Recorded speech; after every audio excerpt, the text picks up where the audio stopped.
entrenamiento de fuerza tiene muchísimos beneficios, que es lo que venimos a hablar acá. Y probablemente quiero conocer de primera mano contigo y que todas las personas que nos vean escuchen el tema de, por ejemplo, cuáles son los beneficios que tiene el entrenamiento de fuerza. Claro. Sabemos, por ejemplo, uno muy sencillo, evidentemente, el tema de generar masa muscular, hacerse más fuerte. Eso es quizás lo más básico y lo más obvio, ¿no? Pero hay muchísimas cosas por detrás, ¿no? Total. Y el entrenamiento de fuerza muchas veces mucha gente lo ve como algo vanidoso, bueno, para verse bien en la playa, que evidentemente está bien y forma parte de las motivaciones que pueda tener muchas personas, pero evidentemente hay muchísimo más atrás que soportan y que cada vez hay más estudios que te indican que no es solamente para verse bonito en la playa, sino para muchísimo soportar tu salud. Es correcto. De hecho, se pensaba que el trabajo de fuerza estaba destinado para los deportistas o para los atletas de alto rendimiento y resulta que no. Lo que hemos visto es que con el entrenamiento de fuerza logramos prevenir enfermedades crónicas no transmisibles como la hipertensión arterial, la diabetes, se logran regular los niveles de insulina, mejora la densidad mineral ósea y el entrenamiento de fuerza sobre todo permite contrarrestar la sarcopenia que se da después de los 60 años. Obviamente esto ligado a la alimentación, si no hay un equilibrio entre la alimentación y la actividad física, pues el tema de la fuerza muscular es como deficiente, ¿no? La sarcopenia, para que la gente para que la gente lo comprenda, es la pérdida de masa muscular, de masa muscular con el paso de los años. Correctamente. O sea, es un proceso de algún modo natural, pero que podemos contrarrestar y frenar con el entrenamiento de fuerza. Correcto, lo podemos enlentecer, podemos retardarlo. Y pues íntimamente la fuerza está relacionada con un nivel de independencia alto, un nivel funcional. Y lo podemos ver en todas las edades, en todos los contextos, no necesariamente en deportistas, sino en las personas del día a día.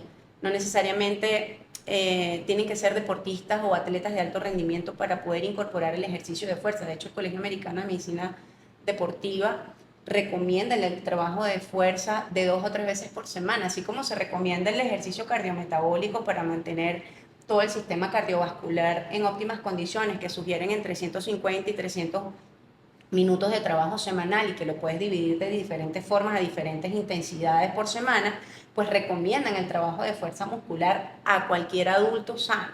Pues por supuesto para mí el trabajo de fuerza en el contexto de rehabilitación en un paciente que viene un postoperatorio o que viene recuperándose de una lesión es fundamental para poder reintegrarlo a su actividad deportiva o a sus actividades laborales, a sus actividades de la vida diaria.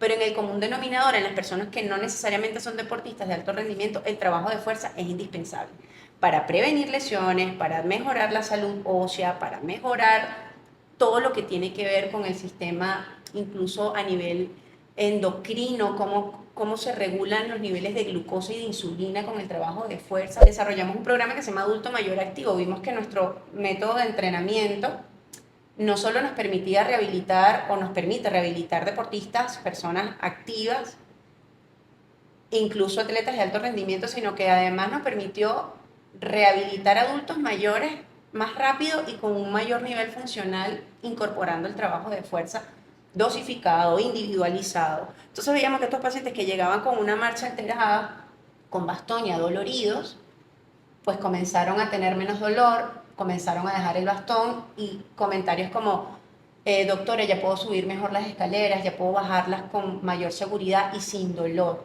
ya puedo levantar el botellón de agua de mi casa. Claro, es que, perdón, el tema, ahí lo que hablamos es de el verdadero entrenamiento funcional. No el entrenamiento funcional que se hace sobre una pelota, sobre el equilibrio, o haciendo malabares, ese tipo de cosas.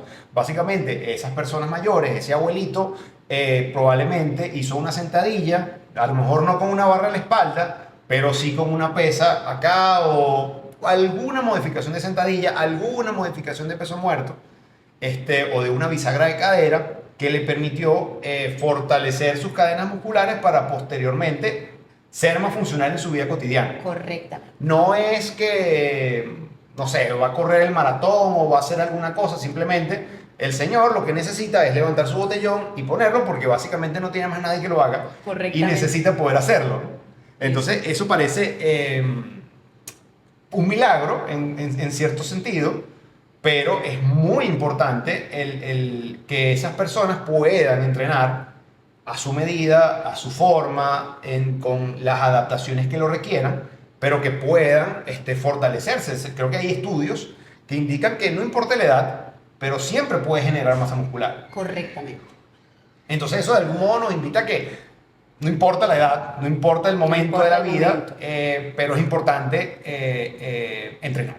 Y que sepa que nunca es tarde para comenzar a hacer ejercicios de fuerza. Además, el ejercicio de fuerza, entre otras, como global, no solo tiene estos beneficios a nivel físicos, a nivel metabólicos, a nivel endocrinológico, sino que además tiene otros beneficios a nivel emocionales, porque se liberan endorfinas endógenas, opioides endógenos, que estimulan de alguna forma los centros de bienestar a nivel de corteza superior. Cuéntame un poquito más de eso, los opioides. Los opioides endógenos son como especies de analgésicos internos que produce tu propio cuerpo. El ejercicio tiene la capacidad de hacer esto. No directamente el ejercicio de fuerza, pero sí en conjunto, porque sabemos que para ir a un entrenamiento de fuerza tú tienes que hacer primero un calentamiento o algo de actividad aeróbica para garantizar que esta sangre y este flujo de sangre pues llegue al tejido muscular, para prepararlo metabólicamente de la forma más adecuada para que él pueda responder a esta demanda de resistencia que vamos a someterlo durante el trabajo de fuerza. Pues durante todo ese proceso, tu cuerpo está liberando sustancias constantemente que permiten, ¿sí?, generar placer y bienestar, porque bueno, se liberan endorfinas, opioides endógenos y actúan como analgésicos internos. Eso está íntimamente relacionado con la sensación de bienestar y placer. Entonces, está íntimamente relacionado en el control de las emociones, de depresión. Entonces, el ejercicio no solamente va a ayudar con nuestra figura, con nuestro sistema, con el nivel funcional que tenemos, sino que además es una herramienta invaluable para los procesos emocionales y psicológicos como la depresión, la ansiedad, entre otras cosas, por toda esta liberación de sustancias que se da en torno a la actividad física.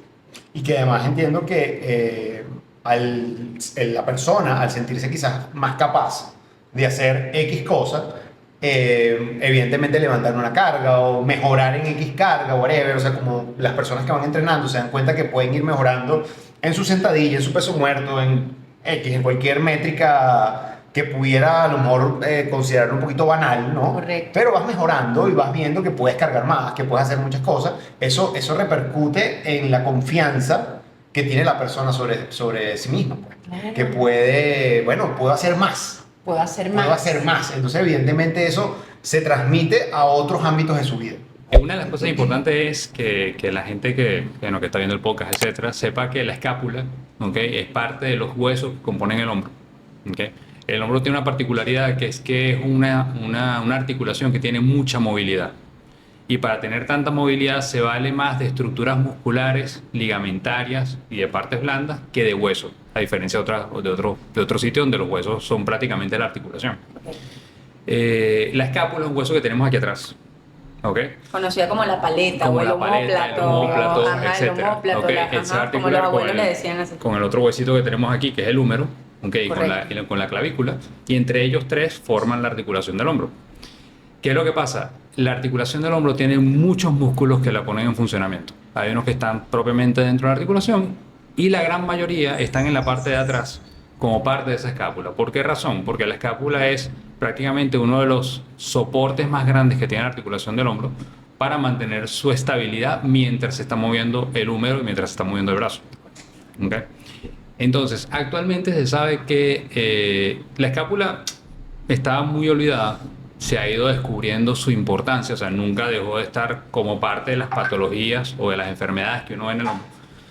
Pero se le ha entrado mucho al tema. ¿Por qué razón? Porque es que se está asociando mucho a lesiones de hombro. Se está hablando de que 67, incluso hasta 100% de las lesiones de hombro están asociadas a una alteración de la movilidad escapular.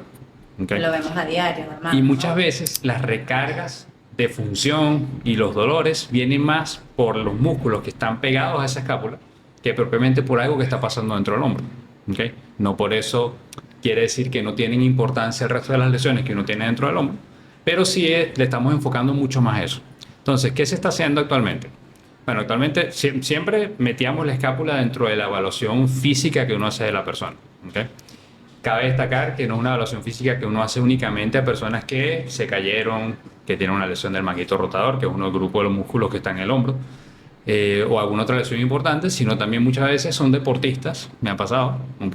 O personas que simplemente en su día a día tienen algún dolor que no cede al tratamiento convencional, ¿ok? Y que muchas veces piensan que es algo importante o algo, digamos, fatal en el hombro y lo que tienen simplemente es un problema funcional. Correcto. ¿Ok? Porque la gran mayoría son vectores de carga que van sobre ese hombro y que mientras yo los mantenga balanceados y estén funcionando bien, el hombro está estable y no produce síntomas. Pero en el momento que alguno de ellos se desbalancea, el hombro pierde su estabilidad. Entonces, ¿qué estamos haciendo? De la mano de la doctora Capazo, que es en la unidad en la que trabajo en la Floresta, comenzamos a hacer hace 2 años unos estudios de análisis de movimiento, valiéndonos de un sistema de sensores de los italianos, que son unos grandes conocedores y estudiosos de la biomecánica, pero de los duros, ¿eh? Y Unos además cracks. llevan muchísimos años en el tema. O sea, Ok. entonces son unos sensores que uno coloca en la piel, en la superficie, y a través de ellos uno logra registrar los patrones de funcionamiento de los distintos grupos funcionales de la escápula. Me explico. Cuando yo voy a ver a un paciente y le veo una resonancia magnética, yo veo, mira, este músculo está roto, esta estructura está rota. Aquí no, aquí yo voy simplemente a registrar una función. ¿Ok? La dificultad que Cómo se tenemos está es... moviendo en Exactamente. ¿Cómo se plano. mueve? Te explico. La diferencia es cuando yo muevo el brazo, yo lo muevo en un solo plano. ¿Okay? Lo muevo hacia adelante, lo muevo hacia un lado. ¿Okay? Es un solo plano de movimiento. La escápula tiene la particularidad de que se mueve en planos mixtos. O sea, es una superficie plana que tiene que estar pegada a un cilindro y mantenerse en ese cilindro. Entonces, para poder subir o bajar, tiene que subir, rotar, abrirse, tiene que combinar movimientos. Alrededor del tórax. Exactamente. ¿Así? Entonces, eso hace que sea más difícil de hacer el tracking de cualquier alteración que tenga la función de la escápula. Entonces, lo que hacemos con esto es, a través de vectores funcionales, entre los sensores, logramos registrar cuál es el patrón que pueda estar alterado. Y entonces, después con ese registro, lo que hacemos es, bueno, identificar qué patrón está alterado y comenzar a estudiar a ver si es un problema anterior, un problema posterior, es un problema de desbalance entre un músculo y otro, los músculos que están antagonistas, o es algo que simplemente aquí falta fuerza. La biomecánica es muy bonita, ¿por qué? Porque si bien es cierto, tiene mucho de mecánica y física, por otra parte tiene mucho de personal. O sea, cada persona tiene una biomecánica distinta. ¿Okay? Y eso hace que sea un arte aplicar esa biomecánica al paciente. Porque muchos me dicen, bueno, es que volví a salir raspado en el estudio. Sí, vas a salir raspado, pues es que tu mecánica no va a ser exactamente igual a la que tiene el registro de patrón normal del estudio. Ok. Pero yo te veo en contexto. ¿Ok? Claro. Entonces, para un paciente deportista es excelente porque cuando vaya de vuelta al gimnasio, no solamente va a entrenar lo que siempre entrena, sino que le agrega aquellas fallas funcionales que tenga. Entonces, bueno, mira, este ejercicio es bueno que lo hagas siempre. Incluso el último estudio, uno hace varios estudios seriados y en el último yo procuro sentarme con el paciente y decirle, mira, es bueno que agregues estos ejercicios a tu entrenamiento, es bueno que estés pendiente de hacer estos estiramientos para que de repente esta recarga que tienes delante no haga que falle tu función escapular, etc. Yo te voy a comentar un poco mi experiencia de este estudio y de esta integración desde mi área como médico rehabilitador y toda la utilidad que tiene este estudio biomecánico en mi área, por ejemplo. O sea, compartimos algunos pacientes, entonces todo el estudio que David puede hacer en torno al análisis biomecánico de ese hombro que presenta alguna lesión me permite a mí en detalle poder discriminar la magnitud del problema que tiene determinado grupo muscular, por ejemplo, ¿sí? Porque clínicamente podemos verlo, mira, sí, no se está moviendo correctamente la escápula, vemos que el hombro está anteriorizado, o que está redondeado, o que está un poco corto el pectoral, y que eso Cuando hace... hablas de redondeado, de redondeado es que- fuera de Que la cámara, postura fuera de comienza- cámara, Exactamente. sifótico, jorobado, con estos hombritos así, que que es se el va típico cortando. gym bro que hace mucho pechito, pero poca espalda, Correcto, poca movilidad. cuando David habla de la musculatura antagónica, hablamos de los músculos que hacen el trabajo contrario, ¿sí? Correcto, Entonces, claro. en este caso, hablamos de la cadena muscular posterior. Entonces, cuando nosotros detectamos que si bien hay una lesión estructural del hombro, o porque hay un desgarre, o porque hay una bursitis, o porque hay una inflamación del tendón, y vemos que adicionalmente hay esta lesión a nivel de la escápula, y estamos hablando en el entorno de un paciente deportista de mediano o alto rendimiento, ¿hacia dónde lo llevamos con toda esta evaluación? Porque decimos, bueno, chévere, es una maravilla porque nos permite detectar problemas funcionales en el hombro, pero ¿qué vamos a hacer con eso? Entonces, ¿de qué manera lo abordamos nosotros allí? Bueno, hacemos el diagnóstico, ¿ok? Y a partir de allí diseñamos un plan rehabilitador específico con toda esta información, porque no es lo mismo detectar, bueno, hay una alteración de la escápula, pero resulta que de pronto David me dice, es que no está trabajando bien el subescapular. Y es el que menos está trabajando. Es uno de esos músculos que forman el complejo del manguito rotador, el llamado, o sea, que es tan común. El eterno culpable. El eterno culpable. Todo el mundo le echa la culpa. Todo el mundo le echa la culpa al manguito rotador en el hombro. Entonces, todo el que te llega con lesión del hombro dice, es que seguro que tengo una lesión del manguito rotador, doctora. Y la verdad es que no lo sabemos hasta que no lo examinamos, ¿no? Claro. Entonces, es una información sumamente valiosa porque a partir de allí, tanto el equipo de fisioterapeutas como mi persona o todo el especialista en torno al área de rehabilitación, pues podemos armar un plan rehabilitador en función de recuperar a este paciente. Uno, sacarlo de la crisis de dolor, y dos, a mediano y a largo plazo, evitar que sea una lesión o un dolor que se cronifique en el tiempo. Nos interesa que el paciente entienda qué es lo que realmente está pasando, cómo se va a resolver y cuánto tiempo nos puede tomar resolverlo. Porque hay un concepto incorrecto en donde, bueno, ya no me duele, ya puedo entrenar, puedo competir. No, cierto, ¿verdad? Entonces, no tener dolor quiere decir que vamos por buen camino, pero no necesariamente el problema esté resuelto al 100%. Y ya estás de alta. De alta. Mira, David, en tu experiencia con pacientes con lesiones de hombro, en los que has visto hasta ahora, ¿en qué deportes has encontrado mayor porcentaje de lesiones de hombro en tu consulta, o sea, en tu experiencia de hombro? O sea, ¿Tengo que dar ese dato? Danos el dato, ¿cómo van allí? ¿Quiénes son los que van punteando en lesiones de hombro? ¿Cómo van los padelistas por allí? ¿Cómo van los padelistas? Cuéntanos tu número. El gran ganador hoy día, lamentablemente, es el pádel. ¿Okay? Muy bien. Vamos a ver, el pádel no es un ejercicio malo. O sea, yo considero que no existen ejercicios malos. Correcto. ¿Okay? 20 puntos, vale. O sea, listo, se acabó. Traigan un café al doctor David. Mira, no existen ejercicios malos. Es verdad que no toda persona en algún momento en su vida puede hacer determinado tipo de ejercicio. O sea, yo no le voy a pedir a una persona que tiene una lesión neurológica importante, claro, en una pierna, ¿okay?, que se ponga a correr. Porque es que no va a querer hacer ejercicio nunca. Claro. ¿Okay? Entonces, digamos, yo también tengo que enfocarlo dependiendo del paciente que tengo delante. Pero ocurre mucho que nos vamos a hacer el deporte como si tuviéramos 10 años o 12 años. ¿Okay? Clave, una perla. Que vamos a la caimanera, la famosa caimanera. ¿Okay? Entonces yo me meto a la cancha de pádel pensando que yo soy el tipo que más juega pádel en el mundo. Escuchen, presten atención, Okay, por favor, a todos, todos los que nos ven. Y si la persona ve el podcast se va a reír. Pero Ahí hay un aludido. pero tuve un paciente que se metió a hacer 2 horas de fútbol y después 2 horas de pádel. Claro. Ok, digamos, y el tipo y lo hace de manera ocasional y social. Entonces, vamos a ver, no hay problema que lo hagas. Okay, no hay problema que hagas lo que te divierte y lo que te gusta, porque es que eso es parte del deporte. Forma parte de la De vida. eso se trata. Ok, si no, De no eso lo se hagas. trata, que hagamos lo que nos hace feliz y que lo disfrutemos. Pero tienes que conocer dónde te estás metiendo. ¿Okay? El pádel tiene una particularidad. El pádel, ¿qué es lo que pasa? El pádel se juega mucho en España, ¿okay?, en Europa. No recuerdo si Estados Unidos tiene la misma cantidad de afición, pero por lo menos en España se juega muchísimo. Entonces, claro, aquí vemos mucho España. Y entonces, en España lo juegan en todas las edades, es verdad. O sea, cuando tú te retiras, vas a jugar pádel. Y cuando ya no quieres jugar tenis, vas a jugar pádel. Cuando ya eres un atleta y ya quieres, o juegas golf o juegas pádel. ¿Ok? Entonces, es verdad. Pero ellos están jugando pádel desde que son chiquitos. Claro. ¿Ok?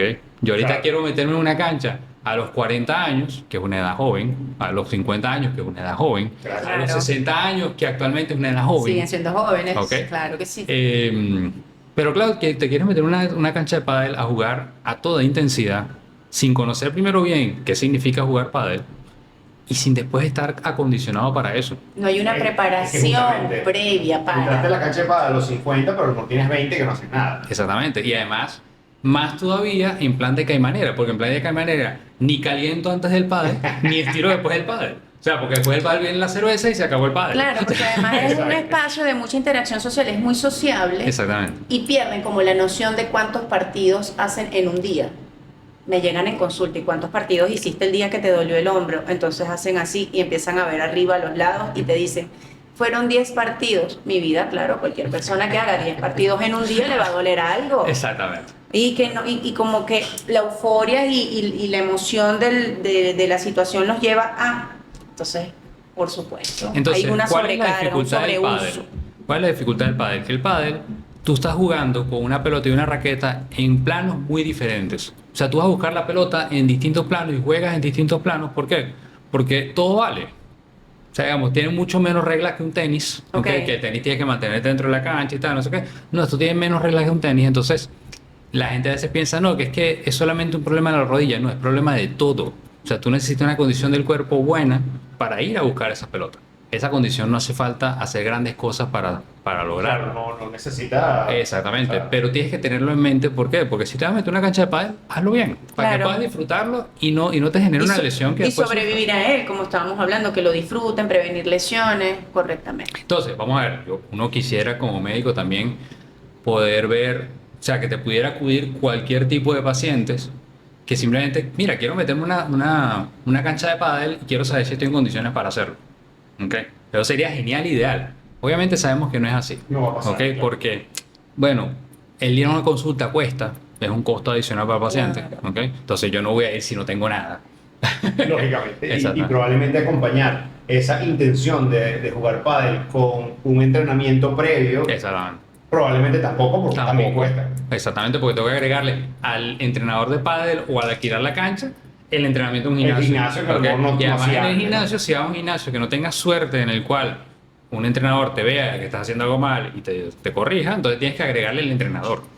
Entonces, digamos, al final, digamos, es un acúmulo de costos que, si bien es cierto, son necesarios, sabemos que no todo el mundo puede hacerlos. Es ¿Ok? correcto. ¿No puede o no está dispuesto? Y en la parte pública está tan colapsado todo que no hay espacio para eso. O sea, tú no tienes un espacio para decir, mira, me voy a dedicar a ver pacientes que quieren ir a entrenar o que quieren ir a mejorar su condición física sin tener ninguna lesión. ¿Ok? Entonces, el pádel sí nos ha dado muchos pacientes. ¿Por qué? Porque ocurre ese fenómeno. O sea, se combina Claro.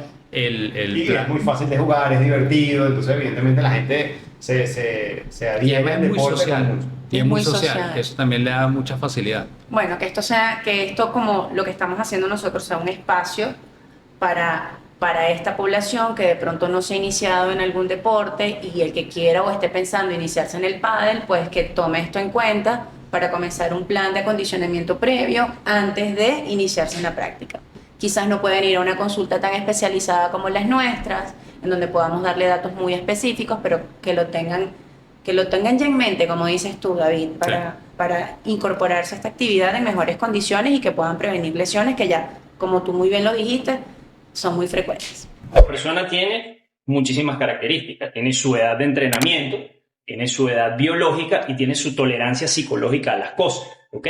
Como cuánto dolor puedo yo o cuánta molestia puedo tolerar sin de repente sentirme deprimido o desmotivado o preocupado o asustado, ¿no? Y eso cada quien va a estar en un nivel según lo que ha experimentado en su vida, ¿no? Entonces, ese proceso de cuánto puedo o qué puedo o cómo o dónde arranco es muy específico y hay que encontrarlo en el camino. Lo primero, por lo menos, el procedimiento para mí, me llega una persona como si tú en alguna oportunidad que tenías dolor de espalda baja hace muchos años, ¿no? Correcto. En ese momento, bueno, yo no sabía todo lo que he aprendido hasta ahorita, pero si tú llegaras a una persona como tú llegar ahorita, lo primero es, yo lo mando con Laura, porque yo no soy médico, ni traumatólogo, ni fisiatra, ni nada.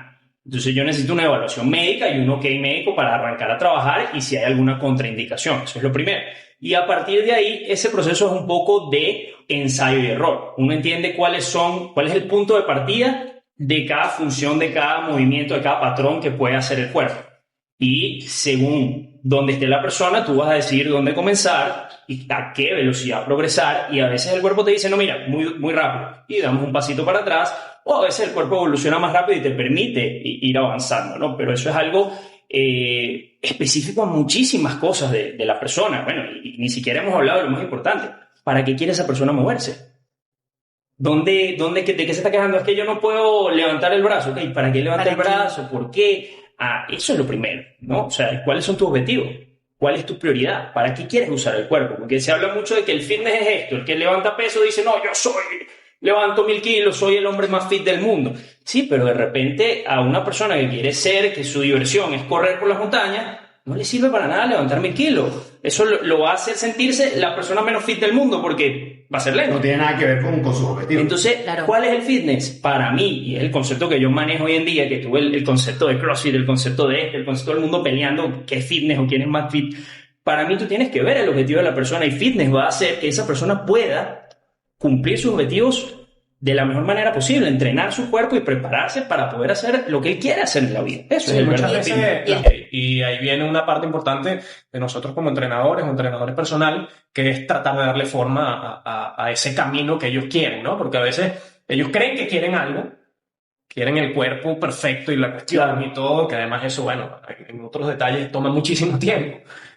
Pero al final te vas dando cuenta que lo vas guiando y él se da cuenta que ahí quiere algo diferente, que realmente no es algo de aspecto, sino es algo más como funcional, o que quiere sentirse de cierta manera para ciertas cosas o poder tener libertad para poder hacer otras. Entonces, bueno, eso también forma parte del rol. Ahora, con el tema de cómo nosotros abordamos a las personas. Bueno, primero esa parte de definir objetivos y bueno, José y yo trabajamos más o menos con un subconcepto parecido, que es el tema de OPEX. José hizo su CCP, yo estoy en camino a hacerlo próximamente, ya he hecho algunos cursos de ellos, pero bueno, ellos tienen una evaluación de algunas cosas para medir balances estructurales, para medir el tema de las zonas de trabajo, de su capacidad aeróbica, de si tienen buena movilidad para algunos patrones en particular, y a partir de ahí tú empiezas en el camino a desarrollar a esa persona, porque bueno, puede que si no haces ese tipo de cosas exista riesgo de algunos movimientos en particular que esa persona no debería estar haciendo porque, bueno, no tiene o la suficiente fuerza, la suficiente estabilidad o sencillamente su patrón de movimiento no le permite llegar a eso. Entonces, nada, es básicamente evaluar al individuo en general, tanto en sus objetivos, y esos objetivos pueden ir cambiando periódicamente, Van por eso es cambiando, importante van cambiando, sí, que claro. tú hables con la persona, que de vez en cuando te vayas a sentar, cada 2 semanas, una vez al mes, etcétera, para ir como dándole forma a esa cuestión y entender y explicarle a las personas que tampoco es algo de hoy para mañana. Como coach, como entrenadores, parte de nuestro trabajo, o gran parte de nuestro trabajo, termina siendo ser educadores. Porque tenemos no solo que educar a las personas de algo que no saben, que es qué toma y qué hay que hacer para llegar y cómo es todo ese proceso que ellos no están viendo, sino que además ahora tenemos que borrarle toda esa desinformación que vienen recibiendo por ahí, ¿no? Entonces es doble trabajo, ¿no? O sea, y realmente una persona que tiene una creencia, por ejemplo, que si yo voy a perder peso es haciendo cardio, y tú la pones a hacer pesas y la pones a hacer y no hay manera. O sea, si tú no logras convencer a la persona que estás asesorando de que lo que tú estás dando funciona, eso no va a funcionar. Correcto. Claro, es que además hay un tema de que hay que ganarse la confianza de la persona. Sí, entonces es educación. De que confíe que tu criterio, digamos, realmente está alineado con sus objetivos. Cuando estás en ese afán atropellado, lo que vas a hacer es constantemente empezar de cero. Porque tú vas a ir muy duro, te vas a traer alguna pared, te vas a lesionar, va a pasar algo que va a hacer que tengas que ir para atrás otra vez, y entonces vas a empezar de nuevo, pero ya perdiste tiempo, estás frustrado y estás cansado, ¿no? Entonces, mucha gente está ahí encerrada y no sale de ahí. Y no sale de ahí. El que empieza en el pico le pasa por al lado de repente.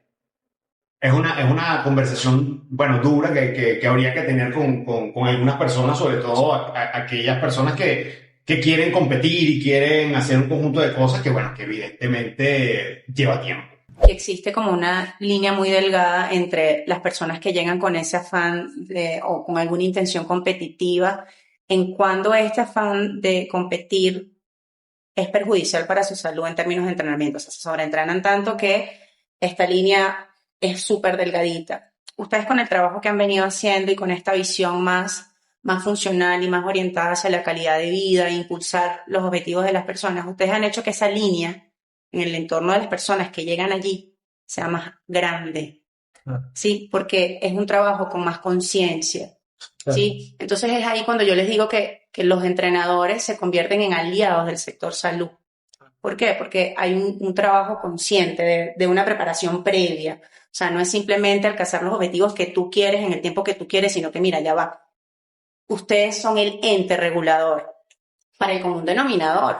Y si vamos a hablar de personas que vienen con alguna lesión también, porque entonces ustedes o nos ayudan a que se recuperen a su 100% o no. Entonces, por eso yo los felicito. Compartirle a la gente que nos está escuchando una reflexión final. Yo toda mi vida he tratado de evangelizar a mi familia al entrenamiento y a toda persona que se me acerca. Y bueno, con mis familiares ha sido, por supuesto, lo más difícil, ¿no? Para que tu papá o tu mamá y tal, súper, súper difícil. Pero el caso de mi papá en particular me parece que es uno muy interesante para que todos escuchen y entiendan que sí, va a tener mucho efecto y muy rápido y va a cambiar tu vida. Porque bueno, mi papá, para ponerlo a hacer ejercicio, terrible, ya casi 80 años, ¿no? Y una persona que su vida es la salida, la comida, el vinito, vístete bien, pero cero de meterse en un gimnasio, que vamos a caminar, ¿para qué? ¿Quién nos está persiguiendo? ¿Por qué no? ¿Qué es eso? Entonces, pero yo logré, entre tantos intentos, comprarle una bicicleta de escritorio, que es algo que va en el piso, el rango es súper corto, porque él tiene las caderas operadas y su rango articular está súper limitado. Y él empezó con eso, y por ahí agarró. Y luego fue haciendo otra cosa y otra cosa más, y el cambio, a mí me sorprende de él, una persona de casi 80 años, él puede caminar el doble de lo que caminaba antes, porque ya ciertas distancias era como que ya va. Entonces, él ha encontrado en particular, él no quiere correr, ni competir, ni hacer nada, lo que quiere es caminar para acá, estar en su trabajo, poder ir a un sitio y comer su comida que le gusta y tomarse un vino que le gusta, y ahora él puede hacer más eso, solo porque él paga 15, 20, 30 minutos de bicicletica y unos movimientos al día. Entonces, él, en particular, que yo de verdad, yo no tenía mucha esperanza, pudo conectar que eso que él está haciendo le está dando una mejor vida, él está disfrutando más su vida por ese ratico que hace eso, y luego empiezas a disfrutar también ese ratico, y a sentirte orgulloso, y me dice, José, hoy hice no sé qué cuántas 1000 pedaleadas en la bicicleta, porque le cuentan los ciclos de los pedales, ¿no? Entonces, cualquier persona, vayan y hagan algo, muévanse, caminen, eso les va a sumar muchísimo. Tomando la palabra de José, el tema del disfrute, yo creo que a veces la gente ve el entrenamiento como que esto es lo que yo tengo que hacer, pero no lo disfruto. Entonces, ¿por qué estoy haciendo eso? Hay cosas que tienen sentido, que me van a llevar en un camino correcto, sí, es la verdad, pero también tengo que conseguir algo que yo pueda disfrutar y sea sostenible para mí en el tiempo. Entonces, también tienen que abrirse la posibilidad de explorar qué es realmente lo que para mí es sostenible. Sí. Porque para mí a lo mejor no es sostenible hacer pesas 5 días a la semana, pero de repente 2 sí y los otros 2 voy y subo a la montaña. Entonces, es un tema de como que invitar a la gente que se mueva y que trate de conseguir realmente lo que les gusta hacer para moverse. El sentido de las cosas. Cuando tú conectas lo que tú hiciste con el resultado que te dio, ya tú dices, listo. Ok, este es la actividad y este es el premio.